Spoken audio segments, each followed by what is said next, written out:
250 langues locales. Ce nombre vous donne un aperçu de la richesse linguistique du Cameroun. Seulement, cette richesse linguistique est aujourd'hui menacée. En cause, la mondialisation, la modernisation, mais aussi un héritage colonial qui a imposé des langues européennes en reléguant les nôtres au second plan. Heureusement, des initiatives voient le jour pour tenter de lutter pour la survie de nos langues locales.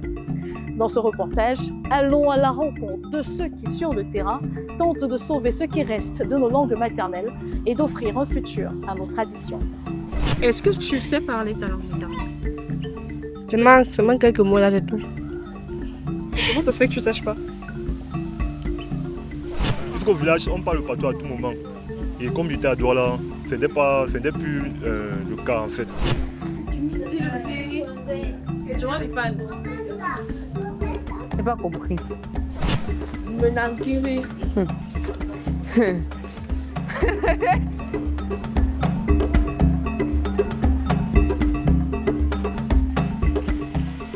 La jeunesse camerounaise est déconnectée de ses racines linguistiques, en particulier celle qui vit en milieu urbain depuis des années. Pour ces jeunes, la langue maternelle est devenue une notion floue, presque abstraite. Et en cause. Est-ce que vous parlez quelques mots de Banen? Quelques mots de Banen. Je n'ai pas appris à parler ma langue. Quand je me retrouve dans une zone où il y a les étoiles, je comprends des choses qu'ils disent, mais je suis toujours presque personnellement frustré du fait que je ne sois pas capable d'être dans le move avec eux. Des obstacles alors qu'ils montrent un certain intérêt à l'apprentissage qu'ils désirent scolaire. Souvent, notre grand-mère nous parle en langue paternelle, maternelle, et souvent, c'est très dur de la comprendre. Et c'est pour ça que je veux vraiment apprendre ma langue maternelle. C'est pour entendre les conversations de papa et maman. Anjige, Afitse, Lensubaou, Lensamba Louange. Demande aussi à Jérémy. Lensubaou, Lensumba Jérémy. Lensamba Jérémy. Cependant, leur engouement se heurte à plusieurs difficultés. Loïc Eloge Foka, 31 ans, est traducteur indépendant de l'anglais, de l'allemand et du chinois vers la langue française. En ce qui concerne la traduction des langues locales, il dénonce quelques failles empêchant son usage courant. De faire comprendre à la jeune génération que ce n'est pas ringard de parler, de s'exprimer en bassa, ce n'est pas ringard de s'exprimer en féfé, ce n'est pas ringard de s'exprimer en football, bien au contraire, ça fait partie de notre identité, comme le français fait partie de l'identité des Français. Aujourd'hui, l'alphabet n'est pas l'alphabet tel qu'on le connaît aujourd'hui. Si je veux saisir une phrase avec mon clavier, ce sera très compliqué parce que ce clavier n'est pas doté de toutes les lettres, de tous les accents, de tout ce dont j'ai besoin pour pouvoir rédiger un texte en une langue précise. Encore plus difficile pour la génération Z, Alpha ou Beta, biberonnée aux réseaux sociaux et à l'intelligence artificielle. Nos langues sont encore en retrait. Les réseaux sociaux, par exemple, est un concept qui n'existe pas dans nos langues locales. Et il faut bien évidemment, si nos langues doivent rester fonctionnelles, procéder à la traduction de ces concepts, trouver des équivalents fonctionnels. Face à cette réalité, le Cameroun a intégré dès l'année scolaire 2016-2017 les cours de langue et culture nationale dans le programme scolaire. Une initiative qui repose sur la loi numéro 98/004 du 4 avril 2008, définissant l'éducation comme un outil destiné à former des citoyens enracinés dans leur culture, mais ouverts au monde. Dans la pratique, cette intégration suit une approche par compétence.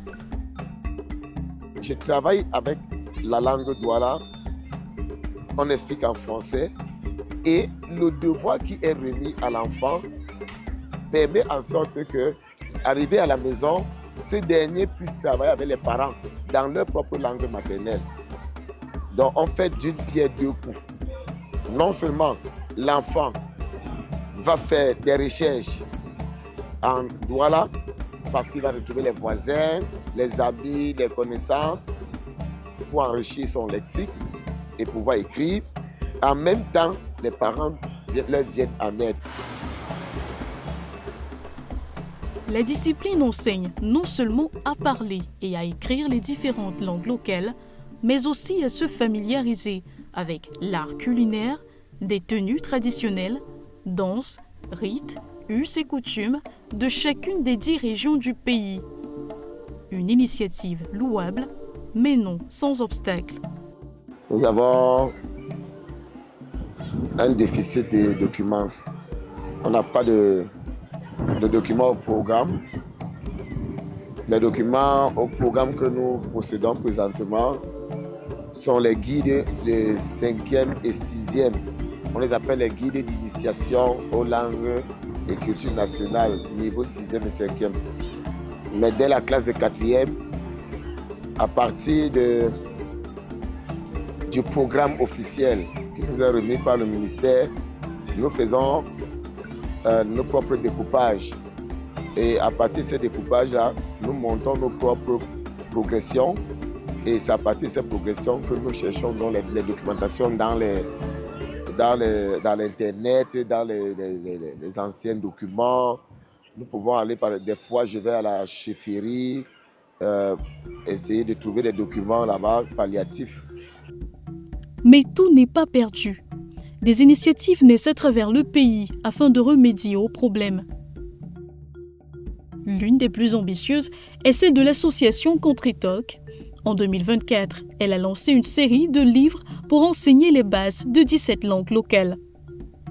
Des ouvrages qui ne se contentent pas d'enseigner la lecture et l'écriture, mais incluent aussi des enregistrements audio afin de perfectionner la prononciation. Il fallait trouver un moyen pour ceux qui comprennent peut-être le français, l'anglais, et être capable de parler en langue. Donc, du coup, on a innové en faisant le trilinguisme en réalité. Et en seulement quelques mois, près de 1250 copies ont été écoulées à Douala. L'engouement est perceptible dans les familles. Bonjour. Ouzia. Ouzir. Moi, je suis Je dis Binzir. Me makiri. Bonsoir. Me mangori. Le cinéma camerounais n'est pas en reste de cette quête de préservation des langues.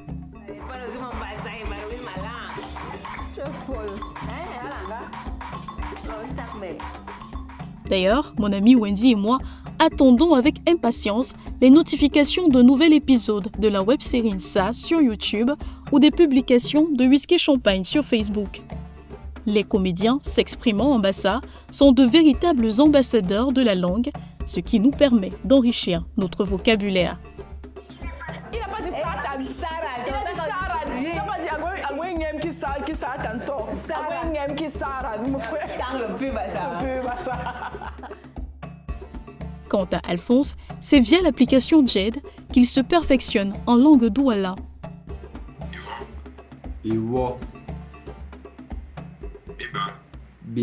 Il est évident que la colonisation a laissé des traces profondes et beaucoup de jeunes peinent à retrouver cette connexion.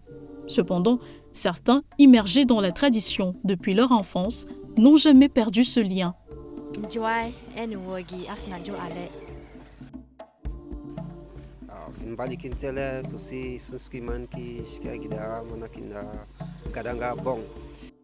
La diminution des langues locales est un problème préoccupant. Les craintes grandissent chez ceux qui redoutent de voir les traditions s'effacer au fil du temps. Comme on le dit si bien, la culture, c'est la seule chose qui nous reste lorsqu'on a tout perdu. Donc je pense que c'est très important d'apprendre la langue maternelle à l'enfant. Je suis un digne Bafoussam. Je suis notable de la chefferie Bafoussam, comme je l'ai dit à l'entame. Et je veux garder, je veux que toute ma génération conserve cette tradition.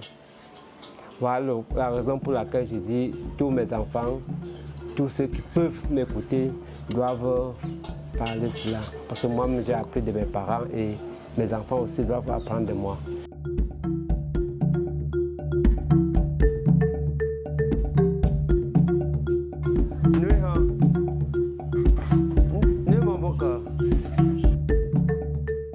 Donc, penkabiango hambo yeshobne ki opa. Merci. Merci beaucoup. En 2005, le pays comptait environ 10 millions de locuteurs de langue locale, d'après une enquête nationale sur la population et l'habitat réalisée par l'Institut national de la statistique. 20 ans plus tard et environ 20 millions d'habitants en plus, il est difficile de trouver des données plus récentes à ce propos. Cependant, l'étude était claire, plus de 100 langues locales risquent de disparaître au fil des décennies, en particulier celles parlées par des petites communautés en manque de ressources pédagogiques nécessaires à leur préservation.